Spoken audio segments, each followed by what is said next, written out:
Deputy CM గారు ఆ party తాలూకు అదేదో పార్టీ కార్యాచరణ రథసారథి సమాచార సేకరణ కమిటీలు దీనికి సంబంధించి ఒక పెద్ద సమావేశం అది చేశారట ఏంట్లే కానీ చేశారు.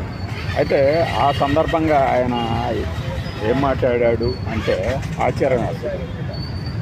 అంటే వైఎస్ఆర్సీపీ పార్టీ పవన్ కళ్యాణ్ని లేదంటేనేమో చంద్రబాబు నాయుడు గారిని 12 ఏళ్ల నుంచి బూతులతో దాడి చేస్తుందట.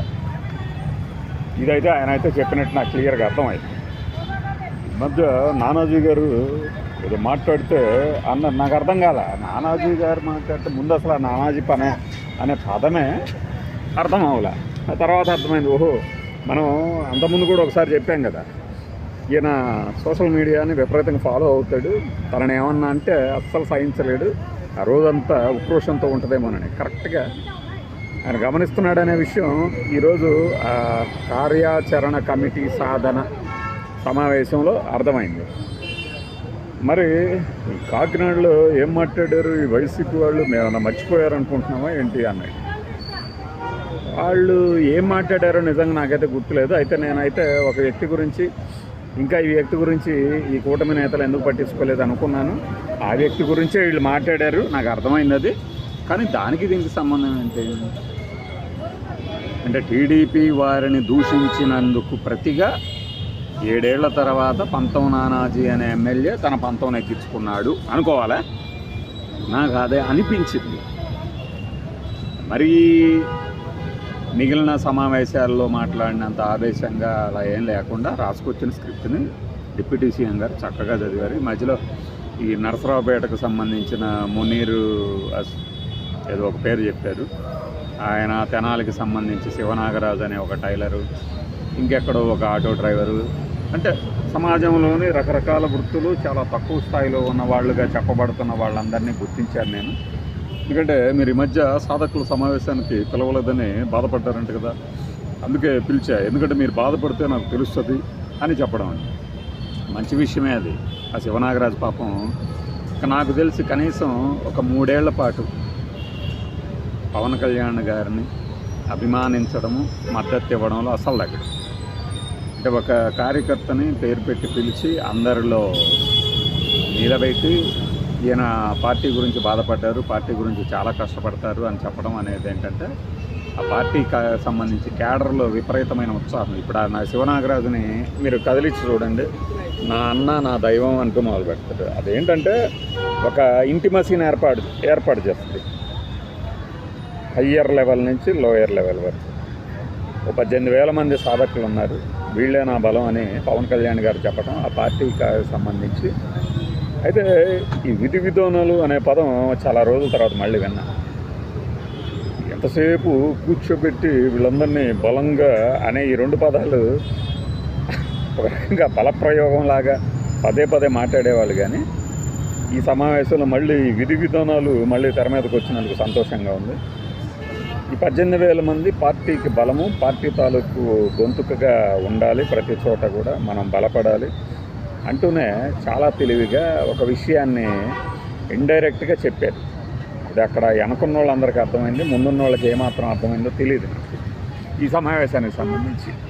అది ఏంటయ్యా అంటే రిజర్వేషన్లకు సంబంధించి కానీ పార్టీలోని కొంతమంది మనకి రాజ్యాధికారం అడుగుతున్నారు, రాజ్యాధికారం ఇవ్వట్లేదని అవతల పార్టీ ఎగతాళి చేస్తుంది, మీరు ఎప్పుడు తీసుకుంటారని కావాలని ప్రవోక్ చేస్తుంది, పోక్ చేస్తుంది అని చెప్పే క్రమంలో ఆయన ఒక మాట వాడాడు.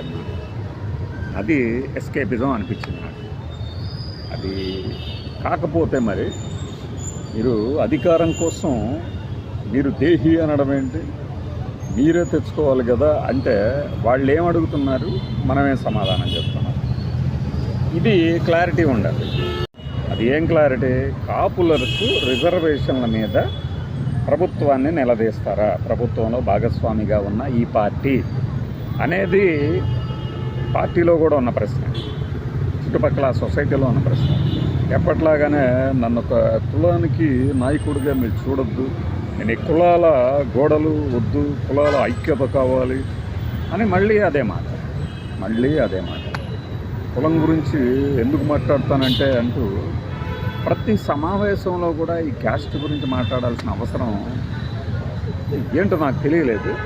ఆ పార్టీ కార్యకర్తలు వీళ్ళు ఎవరైనా తర్వాత రోజుల్లో ఎక్కడన్నా యూట్యూబ్లోనూ కానీ ఎక్కడన్నా కానీ చెప్తారు, అది మనమేం తొందరపడక్కర్లేదు.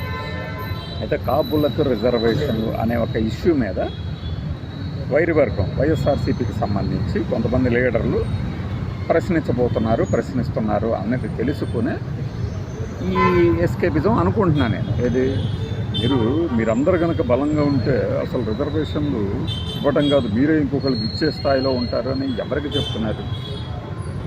అయితే ఏంటంటే ఇప్పుడు వైఎస్ఆర్సీపీలోని కొంతమంది లీడర్లు ఒక గ్రూపుగా ఒక క్యాస్ట్ని బేస్ చేసుకొని రాజకీయాలు చేస్తారు అని తెలిసినప్పుడు దానికి బలమైన సమాధానం ఏంటంటే కూర్చోబెట్టి ఇట్లా మీటింగులు కాదు అని అయితే నేను అనుకుంటున్నాను.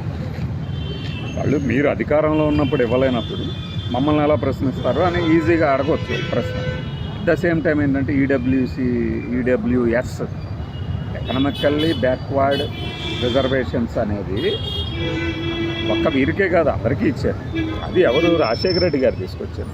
దాన్ని హైజాక్ చేద్దాం మనం కన్వీనియంట్గా, అది మేము కదా తీసుకొచ్చింది, కూటమి ప్రభుత్వం కదా తీసుకొచ్చింది అని చెప్పడం తప్పు. దాన్ని ఈజీగా ఆన్ రికార్డు ఉన్న వీడియోలను తీసుకొచ్చేసి అందరు బయట చూపిస్తారు. అది కాదు విషయం. ఇక్కడ ఈ రిజర్వేషన్లు కల్పిస్తారా, చంద్రబాబు నాయుడు గారే తీసుకొచ్చారన్నప్పుడు తిరిగి తీసుకొస్తారా? ఈ ప్రశ్నకి సూటిగా జవాబు చెప్పాలి. లేకపోతే ఏమవుతుందంటే పదే ఆ ప్రత్యర్థి పార్టీ నుంచి వస్తూనే ఉంటాయి. ఎందుకంటే జగన్మోహన్ రెడ్డి ఎప్పుడో చేతులు దులిపేసుకున్నాడు, ఇది నా పరిధిలో అంశం కాదు, కేంద్ర పరిధిలో అని. ఆ తర్వాత నువ్వు ఇలా తప్పించుకుంటే కుదరదు, కేంద్ర పరిధిలోని ఇప్పుడు చేసినప్పుడు ఎలా చేశారు అలా చేశారు అన్నారే కానీ ఈరోజు Jaganmohan Reddy is not vote to that word. అతని మీద ఆ భారం లేదు. కాంట్రిబ్యూటరీ పెన్షన్ స్కీమ్ కూడా ఈరోజు దాని గురించి ఆలోచించాలి చంద్రబాబు గారు అని చెప్పేసి ఒక మీటింగ్లో అన్నప్పుడు దాని మీద ఆలోచించాల్సిన బాధ్యత ప్రభుత్వం మీదే ఉంటుంది కదా. ప్రతిపక్ష పార్టీగా మళ్ళీ దాని గురించి ఏదైనా మాట్లాడితే జగన్మోహన్ రెడ్డి బాధ్యత అయిపోయింది.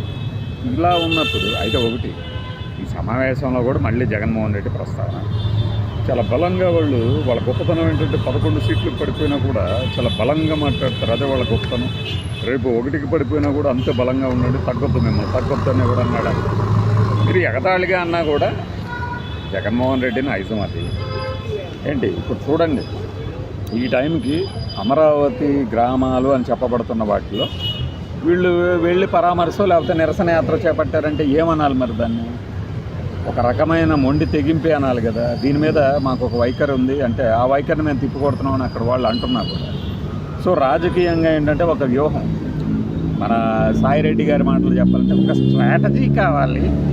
ఆ స్ట్రాటజీ ఉంది, తెగింపు కావాలి. అంటే ఒక లీడరు తాను వీళ్ళ భాషలో బలంగా ఏదైతే నమ్ముతాడో దాని మీద నిలబడి ఉండాలి. అయితే అట్ ద సేమ్ టైం అది క్యాడర్కి అవతల జనాలకు కూడా అర్థమయ్యేటట్టు ఉండాలి ఆ విధానం. అది జగన్మోహన్ రెడ్డి చేస్తున్నాడు అనేది ఎక్కువ మంది నమ్ముతారు. అందుకనే అతనికంటూ ఒక స్ట్రాంగ్ బేస్ ఫాలోయింగ్ ఉంటుంది. ఇది మనం బలంగా కూర్చోబెట్టి 18,000 మంది ఈ పార్టీకి సంబంధించి అయితే ఒకటి పార్టీ నిర్మాణం మీద దృష్టి పెట్టినట్టయితే ప్రస్తుతానికి కనపడుతుంది. జనసేన క్లియర్గా కనబడుతుంది కదా. వరుసగా సమావేశాలు, దాన్ని పైగా మళ్ళీ మీడియా ఫోకస్ చేయటం, చేసేలాగా చేయటం, ఇది ఒక వ్యూహం. ఈ వ్యూహం చివరికి ఎండ్ ప్రొడక్ట్ ఎలా వస్తుంది అనేది ఆ వ్యూహాలు ఫలించడం మీద ఆధారపడి ఉంటుంది. అయితే ఈరోజు జరిగినటువంటి సమావేశంలో క్యాడర్తో వీళ్ళు ఇంటరాక్ట్ అవ్వటం, అట్ ద సేమ్ టైం మన పర్మనెంట్ శత్రువు జగన్మోహన్ రెడ్డి మీద విమర్శలు చేయటం, ఇందులో సక్సెస్ అయ్యారు.